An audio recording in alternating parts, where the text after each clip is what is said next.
Welcome to Digimon Analyzer. This is MJ. I'm an author, I'm an artist, I'm a Digimon Analyzer. Join me as I talk about the relaunch, Odaiba Day, 25 years of Digimon and my kids, and Liberator. Also, the hope, not the plan, but the hope, and my books and the connection with Digimon. So, here we go. Why? Why am I doing this? So, just to clarify, this is a relaunch. I started Digimon Chronicle last year, or 2 years ago probably, whenever it was that Digimon Seekers was coming out. It is an internet release. It's an ebook type thing. It's a web novel. There we go. It's a Digimon web novel that was made for the 25th anniversary. And I started reading it, and I really hoped and I really thought that I was going to push myself to be consistent and read through the whole thing. And I didn't like it, so I didn't read it. And I feel badly that I didn't read it, and I kind of, shamefully hid from all Digimon people for a while. And now I'm back because people were saying good thing about Liberator, so I checked it out. I read it probably like the first issue like a month ago, actually first two about a month ago, and I really liked them, and I thought, okay, I'm trying to do Ultraman stuff, I'm trying to do my books that I'm writing, and I need to focus on those so I can't get distracted and spend all this time, I got work, I got home, I got writing, I got all these different things I need to do. I can't just get distracted and talk about Digimon a ton. So I decided not to, and I thought, I'll put Liberator on the shelf and I'll do it later. However, over the past week or two,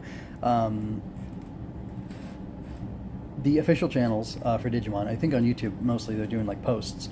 They have got a countdown going, and we're just a couple days away from Odaiba Day, from August 1st, 2024. And I had all these ambitions, and I thought, I'm going to do all this stuff, and I thought, I'm actually not going to be able to do all that stuff. I'm going to have to figure out something else to do for Digimon. And I thought about it, and I was up in the night with a kid, and I reread Digimon Liberator, the first episode 0, and I thought, this is pretty good. I think I want to talk about this. So what I plan to do, what the hope is to do, is to talk about Liberator as the main focus for the relaunch of my Digimon podcast, Digimon Analyzer. So on Odaiba Day, I plan on releasing this. If there's news that goes on Odaiba Day, I'll release little shorts. I'll either release shorts or I'll release quick, like 5-minute or so videos talking about whatever they're talking about. I recently listened to never mind. I'll talk about that later.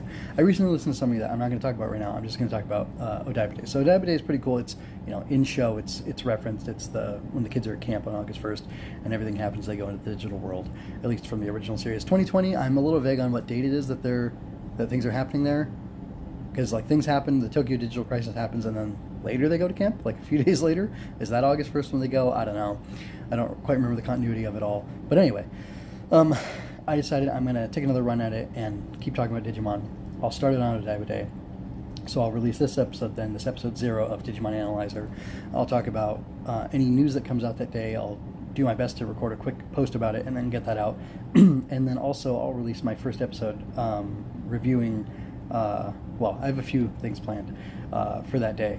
And one of them is going to be a Liberator review. So I'll start with that, and I think my plan is to do whatever chapter, number 1 is a half chapter, number 2 is a half chapter. I'll do those together so that it makes sense as a whole story. I don't want to stop in the middle of a story with someone jumping off a cliff and then, what's going to happen to them? I don't know. And then, a few days later or whatever, it's released. I don't even know the release schedule for it because I haven't been following it, but I did download Webtoon just for this, so I have the app now, and I can go through it as I need to. So anyway, that's interesting. But anyway, yeah, so that's my plan. My hope is to go through consistently and stick with it this time. And Liberator looks good. The chapter 0 that I read of Liberator has me way more interested than the first chapter of, which, by the way, the first chapter was like 6 regular chapters length long of the web novel, which is I don't know if web novels do that or not. I'm planning on publishing something on Royal Road, and I've checked out a few people's books over there, and their chapters are normal length. They're 1,000 words, 1,500 words, 5,000 at the most. But these Digimon Seekers web novel chapters were super long. It was 1-1, 1-2, 1-3, 20, and that's a chapter. That's just crazy. It's crazy. Anyway, so Anyway, yeah, so, Odaiba Day is coming up. It's been 25 years. So that means I've been watching Digimon for about 25 years. I've probably never gone a year without watching any Digimon, even if it was just me starting Adventure over again. Because I watched Adventure several times. I've started it several times. And I've always kind of wanted to do something with it. And that's what Digimon Chronicles was supposed to be about. But like I said, that fell through. So anyway, it's interesting. Yesterday, it was yesterday, my kids asked me, actually, two of my daughters actually came down and said, "Hey, Dad, can we watch Digimon?" And I was like, sure, I guess. And I put on an episode for them of 2020, and they liked it. Everybody liked it, so that was interesting. It was one of the early episodes. I heard 2020 gets weird, but I haven't seen it yet, and I'm going to judge it for myself. I'm going to not let other people set my opinion of it, and yeah, that's my plan there. So that's interesting. It's interesting that it's something I can pass on to my kids. I told them last year about how I was all excited. Was it November or October, somewhere around my birthday, that I was going to go watch a Digimon movie in the theater, and only I had to go by myself because it was too late and whatever, and they couldn't go, and they were kind of bummed. But I'm glad I didn't take them. It was 0 to the beginning. That was not a good movie. It was very sad that was part of the 25th anniversary of Digimon, and it's just a shame because it's not a good movie. I didn't like it at all. Anyway, so like I said, I did like Liberator, the first chapter, chapter 0. I thought it was good. It's interesting. I'll save more of my thoughts for it when I actually talk about Liberator in that episode, so I won't go on about it here. But yeah, so you can expect the episodes to be short. I'm trying to keep stuff at 10 minutes or under. Recently, talking about Ultraman, I've gone 16 minutes. In my Story Over Everything or Fortress Fiction podcast, where I'm talking about books, classic books that I'm reading through, middle grade fiction, Anne of Green Gables, for example, or Ronia the Robber's Daughter. Let me try to pick a boy one. Tom Sawyer. Any other boy books that I've read so far? I don't know. I'm going to read the Chronicles of Verdane, the first one anyway. That's a boy book, nice boy book. Anyway, I'm reading through that stuff. Those are kind of they're whatever length they end up being. A couple of them have been just a few minutes, and one went 20 or 30. But these Digimon ones, because I want the show. Well, anyway, I can't put that much time into each episode, so I'm going to do as little as I possibly can. I'm going to give you hopefully no fluff, and I'm going to give you the good stuff, and I'll do that in 10 minutes or less. That's my goal. So anyway, I will talk about this for a couple minutes, and then I will let you go because that'll be right around the 10-minute mark. I'm writing books. The books that I'm writing are middle grade books, which is why I'm reading middle grade books and talking about them, reviewing them, analyzing them, because I'm a middle grade analyzer as well as a Digimon analyzer. And the reason I'm bringing them up here is because it's relevant, because I am writing a book series, one right now, and I have a second series that's a sister series to it, that the series is very much inspired by Tokusatsu. And I count Digimon as a Tokusatsu offsuit for reasons I will get into in a later episode. Look at that. I'm plugging... this is episode 0 of Digimon Analyzer. I'm plugging episode 1 in episode 0, so I'll talk about that later.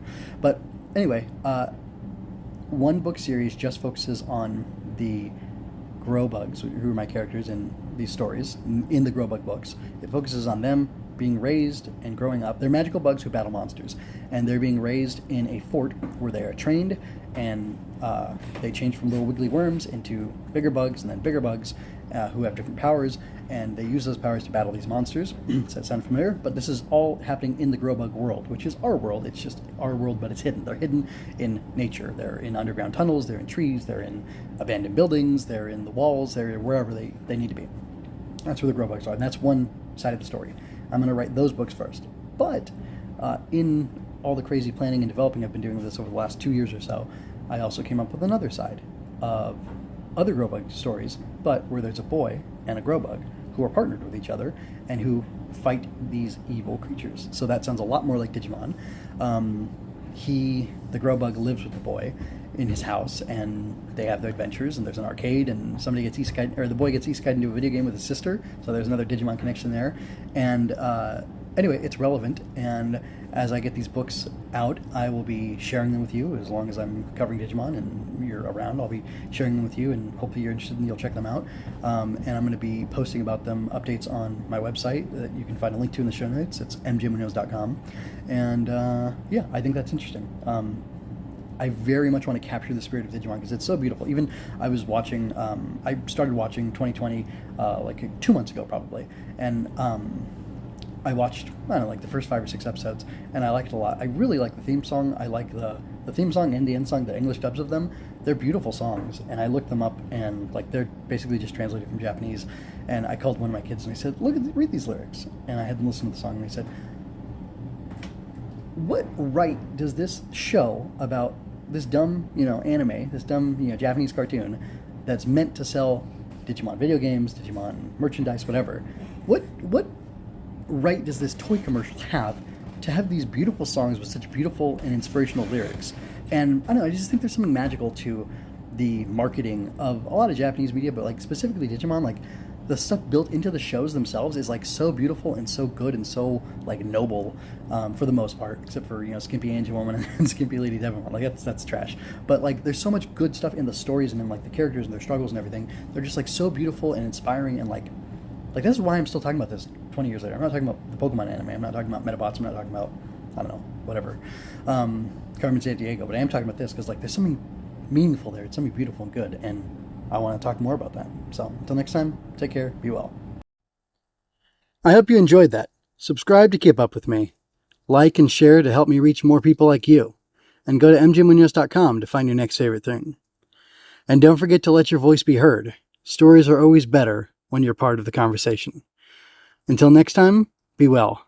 This is MJ signing out. This has been a Story Over Everything production.